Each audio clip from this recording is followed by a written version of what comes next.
የኢፌዴሪ ጠቅላይ ሚኒስትር ዶክተር አብይ አህመድ መንግስት በኦሮሞ ህዝብ ላይ በታሪክ ታይቶ የማይታወቅ ግፍና መከራ እያደረሰ በመሆኑ ዓለም አቀፍ ተቋማትና የአሜሪካ መንግስት የሚያደርጉትን ድጋፍ ሊያቆሙ ይገባል ሲሉ በአሜሪካ የተለያዩ ግዛቶች የሚገኙ የኦሮሞ ዲያስፖራ ማህበረሰብ አባላት ባካሄዱት የተቃውሞ ሰልፍ ጠየቁ። ሰልፈኞቹ በክልሉ ምዕራብና ደቡባዊ ዞን ተግባራዊ ይደረገ ባለው የኮማንድ ፖስት ወጣቶች፣ ህጻናትና ነፍሰ ጡሮች ጨምሮ ህይወታቸው ያለፈ መሆኑ ህዝብን ከመቼውም ጊዜ በላይ በመንግስት ተስፋ እንዲቆርጥ እንዳደረገውም አነስቷል። ይበልጣል ግብሩ ጻቢር በጠቅላይ ሚኒስትር አብይ አህመድ የሚመራው የኢትዮጵያ መንግስት በኦሮሞ ህዝብ ላይ እየፈጸመ ያለው ጭቆናና ግድያ እንዲሁም የዜጎች እስርና ፖለቲካዊ ጫና የኦሮሞ ህዝብን በገዛ ሀገሩ ላይ በማንነቱ ኮርቶ ሰላሙ ተጠብቆና ህገ መንግስታዊ መብቱ ተከብሮለት ከብሔር ብሔረሰቦችና ህዝቦች ጋር ተዋዶና ተከባብሮ በሰላም እንዳይኖር እያደረገው በመሆኑ በህዝባችን ላይ እየደረሰ ያለው ግፍና መከራ ሊቆም ይገባል ሲሉ በአሜሪካ ዋሽንግተንና አካባቢዋ የሚኖሩ ቁጥራቸው በሺዎች የሚቆጠሩ የኦሮሞ ህዝብ የዲያስፖራ ማህበረሰብ አባላት ትላንትናና በዛሬው ዕለት በአሜሪካ ዋሽንግተን በሚገኘው የዋይት ሃውስ ቤተ መንግስት ፊት ባደረጉት የተቃውሞ ሰልፍ ገልጸዋል።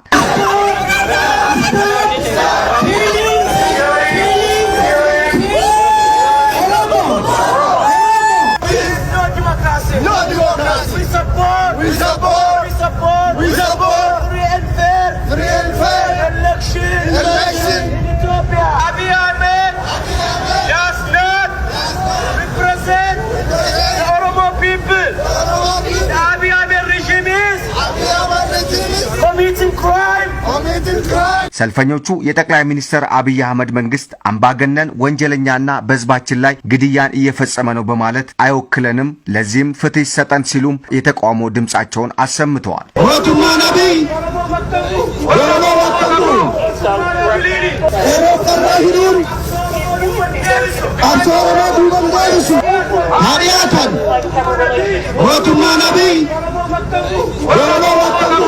መንግስት የኦሮሞ ህዝብ በአንድነትና በጋራ ለህገ መንግስታዊ መብቱ እንዳይታገል የተለያዩ ፖለቲካዊ ሴራዎችን በመፍጠር ህዝቡን ለመከፋፈል እያደረገ ያለውን ተግባር ሊያቆም ይገባል ብለዋል። The regime must stop, divide and rule tactics in Oromia. በአሁኑ ጊዜ ታስረው ያሉ የኦሮሞ ተወላጅ ተማሪዎች ሊፈቱ ይገባል ያሉት ሰልፈኞቹ መንግስት የኦሮሞ ፖለቲከኞችን ማሰር ሊያቆም ይገባል፣ የታሰሩትንም ይፍታልን ሲሉም ተቃውሟቸውን አሰምተዋል።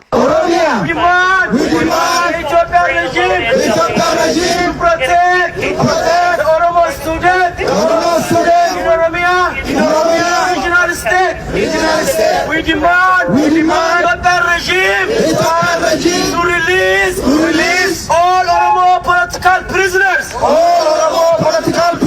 ያለ እውነተኛ ፍትህ ሰላምና ደህንነት የለም ያሉት ሰልፈኞቹ የኢትዮጵያ መንግስት በኦሮሚያ ላይ እያደረገ ያለውን የአምባገነንነት ተግባር ሊያቆም ይገባል ሲሉም መንግስትን ኮንነዋል። We oppose Ethiopian state terrorism. In Oromia. No stability. Without justice. የተቃውሞ ሰልፈኞቹ ከዚህም በተጨማሪ በኦሮሚያ ላይ የታወጀው ኮማንድ ፖስት ከህዝባችን ላይ ይነሳ፣ በክልሉም የሰፈረው የመከላከያ ኃይልም ከክልላችን ይውጣልን በማለት መንግስት በአሁኑ ወቅት እያደረገ ያለውን ተግባር ኮንነዋል።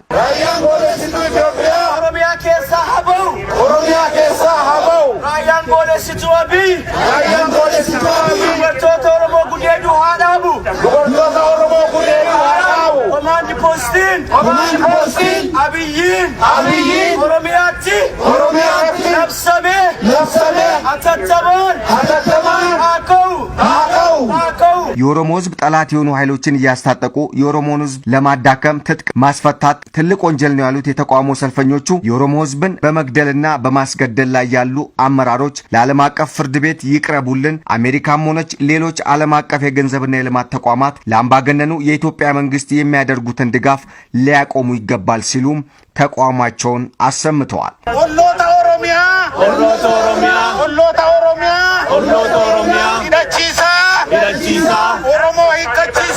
Oromo ikachisun yakka guddara ummata Oromo ajjeesisaa jiran seera addunyaatti adiyaatan we demand the world ban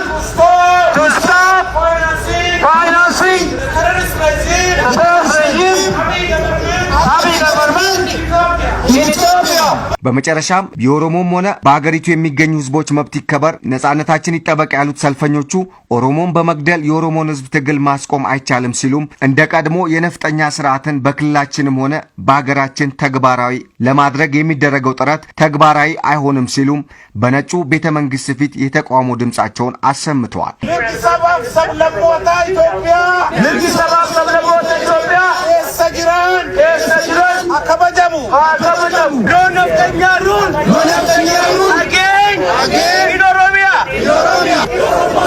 Killing oromos, killing oromos, never ever, stop the Oromo struggle.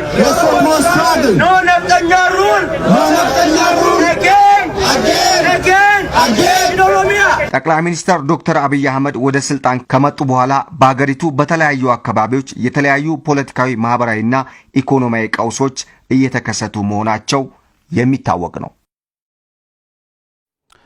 በተያዘ ዜና የፌዴሪ ጠቅላይ ሚኒስትር ዶክተር አብይ አህመድም ሆኑ መንግስታቸው ህዝቡን የማይወክሉና በህዝቡ ዘንድ ተቀባይነት የሌላቸው በመሆኑ ስልጣናቸውን ሊያስረክቡ ይገባል ሲሉም ተደምጧል። አሁን ይመጣል ገብረ እግዚአብሔር።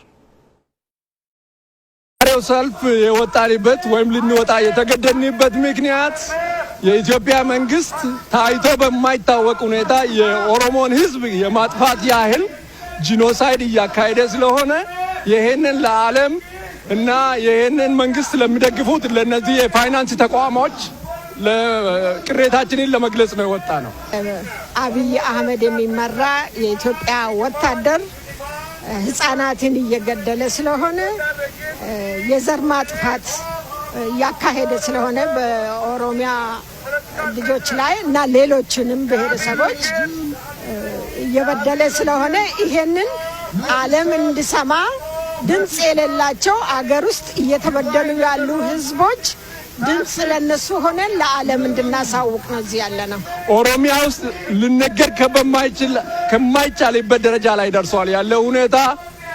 ሚስቶች ባሎቻቸው ፊት ይነወራሉ፣ ተማሪዎች ይገደላሉ፣ ገበሬዎች አርሰው መግባት አልቻሉም፣ ነጋዴዎች ነግደው መግባት አልቻሉም፣ ተማሪዎች ከትምህርት ቤት ሄደው መግባት አልቻሉም። እናቶች የልጆቻቸውን አስከሬን ነው የሚቀበሉት። ሰው በየቦታው ይገደላል፣ ይዘረፋል፣ ሀብቱ ይዘረፋል፣ እህል ከሜዳ ላይ ይቃጠላል።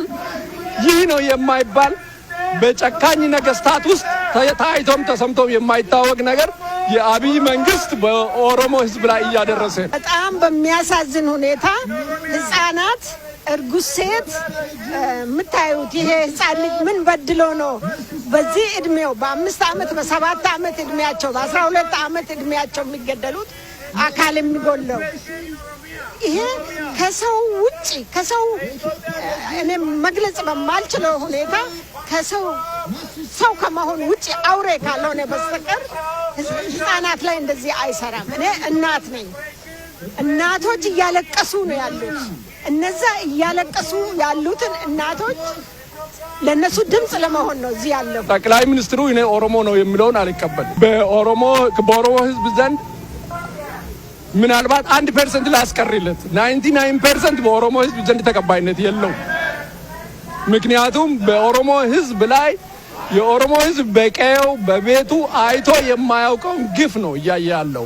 ስለዚህ በጣም አምርሯል ህዝቡ። ዩኒቨርሲቲ ውስጥ ያሉትን ልጆች እያባረሩ ነው፣ እየገደሉ ነው። በየቦታው ከፎቅ ላይ እየወረወሩ እየገደሉ ነው።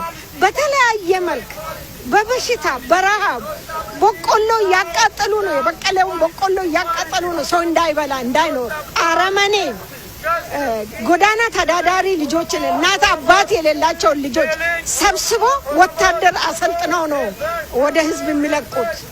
ስለ ሰው ፍቅር ሰው ምን እንደሆነ የማይገባቸው ሰዎች ናቸው እየሄዱ የሚገሉት ወታደሮች። አብይ ስልጣን ላይ ለመቆየት ይህን ሁሉ የሚያደርገው መስሎት ነው። ስንት መንግስት አልፏል። ስንት መሪዎች ግፍ የሰሩ መሪዎች በግፍ ያልፋሉ። መስሎት ነው። አይኖርበትም።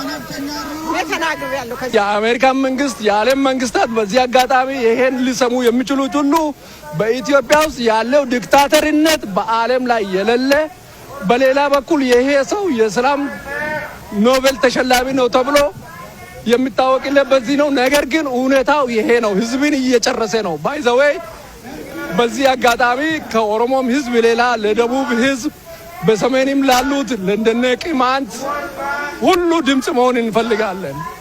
ተመሳሳይ ችግር አለ በዚህ ውስጥ። ደቡብ በተለይ የደቡቦች እስር ቤት ተብሎ ነው የሚታወቀው እና ለነዚህ ሁሉ ድምጽ መሆን ለሌላቸው ሰዎች ሁሉ ድምጽ መሆን ፈልገን ነው ወጣን።